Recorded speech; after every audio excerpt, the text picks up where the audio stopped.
Čajové lístky z tohoto stromu stoja, a teraz sa podržte, 150 000 eur. Akorát sme prišli do dediny, kde by mal byť najstarší čajovník na svete. Čakal som, že toto bude trošku turistické, ale vyzerá, že sme prišli na koniec sveta. To si fakt nevymýšľam. V roku 2021 vydražil tajvanský podnikateľ 10 kg týchto lístkov za 150 000 eur. A to iba surové lístky. Nikto sa netrúfal mi z týchto lístkov pripraviť čaj, lebo čo keby tie lístky spracovával tak ako ja, keď som bol na čajových plantážiach. Tu ide máha, že potaj 技术是不太对，反正手势有点不太对。对。 To veru nedopadlo dobre. Ale poďme po porade. Dnes sa budeme rozprávať o čaji.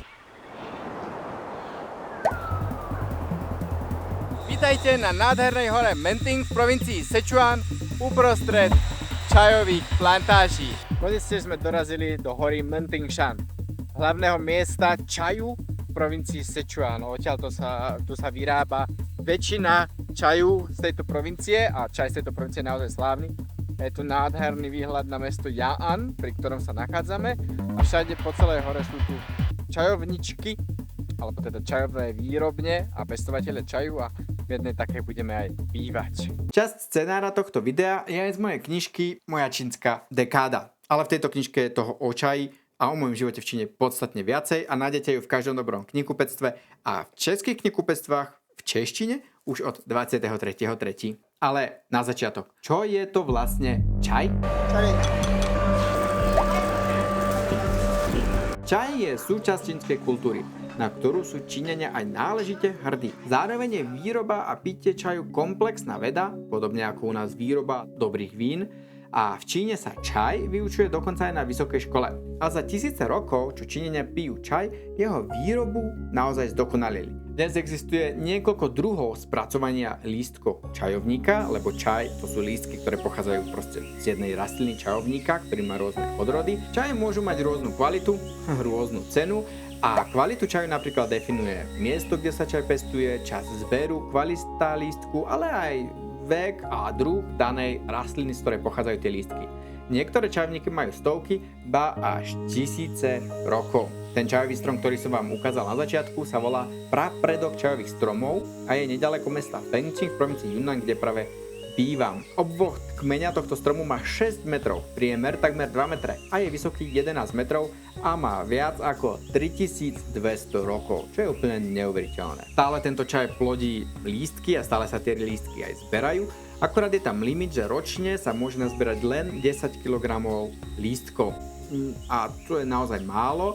A vďaka teda obmedzeniu ponuky týchto lístkov a zároveň veľmi dobrému marketingu tohoto stromu, konkrétneho stromu, sa ten čaj predáva za astronomické čiastky, čiže doslova stovky tisíc eur. Ale ja vám poviem jedno tajomstvo, ktoré asi ten tajvanský podnikateľ nevedel. Ten 3200-ročný starý strom není jediný starý strom, ktorý tu na v oblasti majú. V tejto oblasti, v ktorej sa nachádzame, by malo byť 1500 stromov, ktoré majú nad 1000 rokov. V okolí je niekoľko ďalších úplne rovnako starých stromov s trošku horším marketingom a bez obmedzenia zberu lístkov, ale s cenou, ktorú by som označil dokonca za lacnú. 我觉得他们太厉害了茶树还是比较合理价的。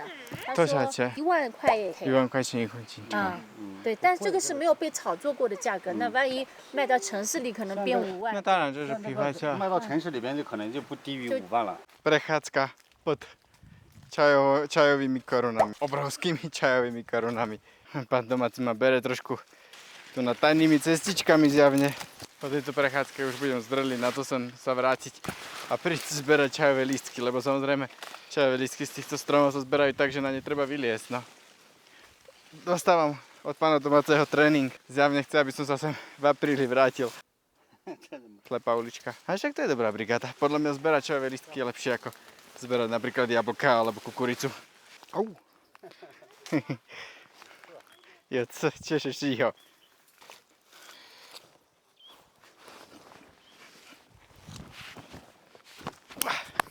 Toto za mnou je tiež čajovník, ten má cez 1000 rokov a je ich tu množstvo, je tu vlastne celá táto oblasť, toto sú staré čajové stromy. Keď prídete sem, na prvý pohľad možno človek má pocit, že však tuto žiadny čaj nemajú, však tu nejsú tie čajové kríky.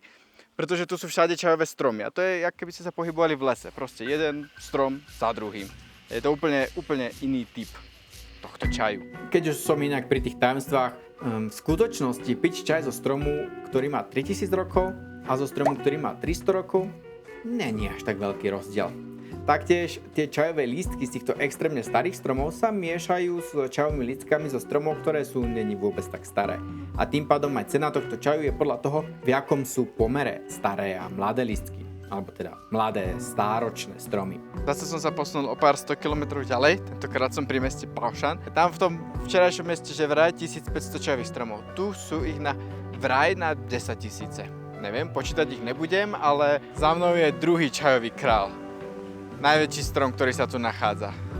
Že vraj cez 3000 rokov aj tento krásavec má. Tento strom by bol majestátny, aj keby to nebol čajovník. A tým, že je to ešte aj čajovník, tak to je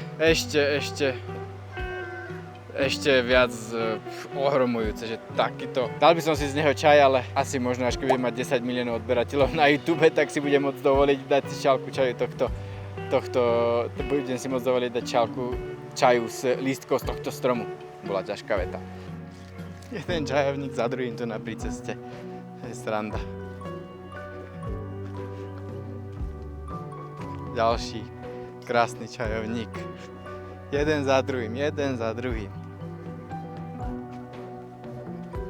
Čajová dedinka, doslova. Tam je ďalší krasavec. Čajový krasavec. Obľuba týchto stáročných, či až 1000-ročných stromov v Ázii je hlavne kvôli poverčivosti Aziatov. A taktiež samozrejme pre prestíž. Ten Tajvanec zrejme si nekúpil čaj za 150 000 eur preto, aby ho pil sám doma. Asi potreboval možno pohostiť nebohú britskú kráľovnu alebo nejakého amerického prezidenta či Putina.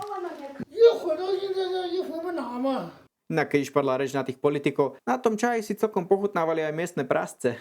Bude z nich čajová šunka, myslíte? Chutí ich šunka ako čajček? Zoznámte sa s čajovými klobáskami. To je sranda. Prasa pasúce sa pri 1000-ročnom čajovníku.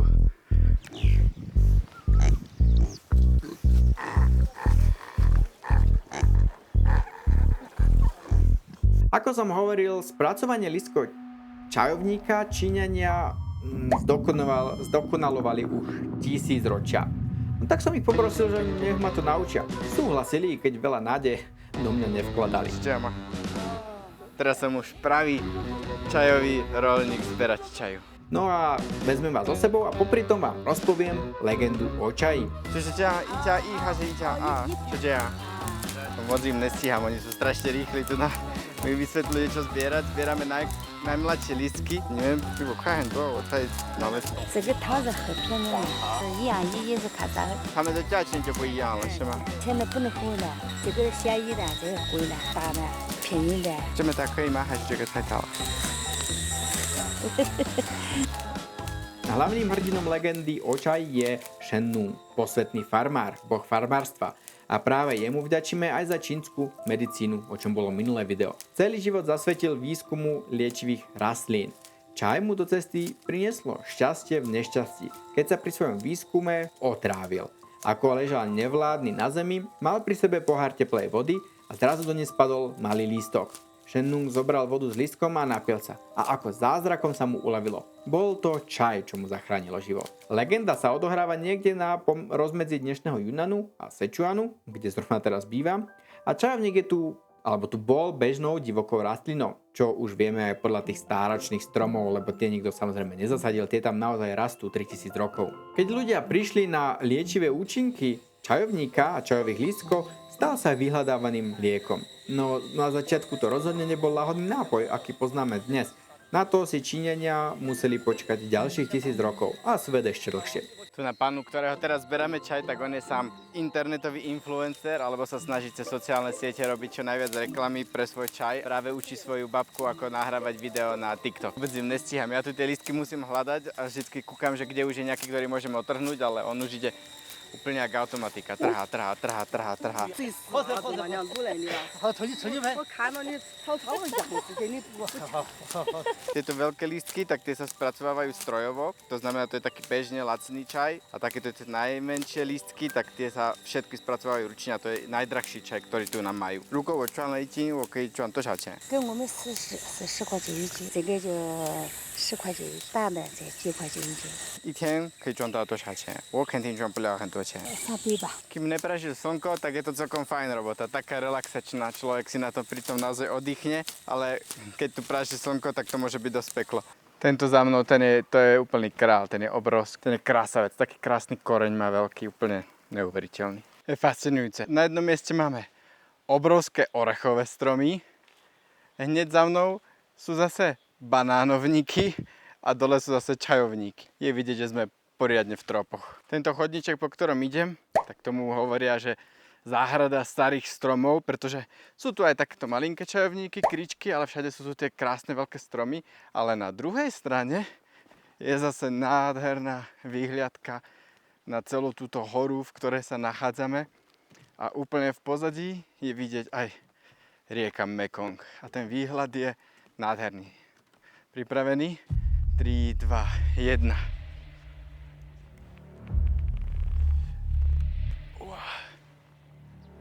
Môže byť, ne? Celá táto krásna hora, vidíte, že tie výhľady sú úplne nekonečné. A teraz nad hlavou, takto presne nad hlavou, mám rieku Mekong. Ako som hovoril, dnes sa dá z čajových lístkov vyrobiť množstvo druhov čaju a najjednoduchší proces výroby je proces výroby zeleného čaju. A to je to, čo som si na čajových plantážach vyskúšal aj ja.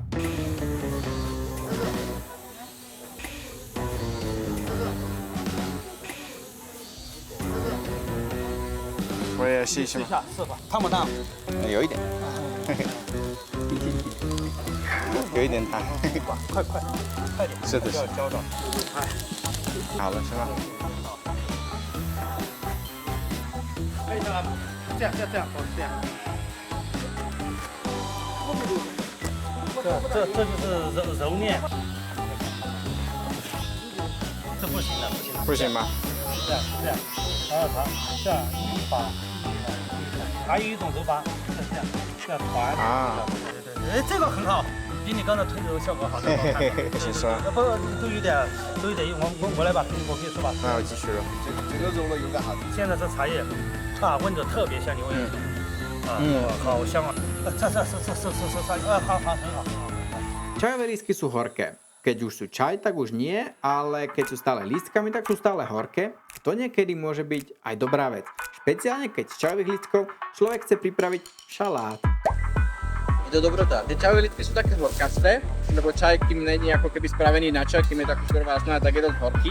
Ale dofarbené sezamovým olejom, ktoré to veľmi zjemňuje, čili papričkami a solou, ktoré tomu a ďalšími koreňami, ktoré tomu dodávajú takú zvláštnu chuť. Pestrá paleta chutí, horko, jemno, štiplavé. Je to dobré.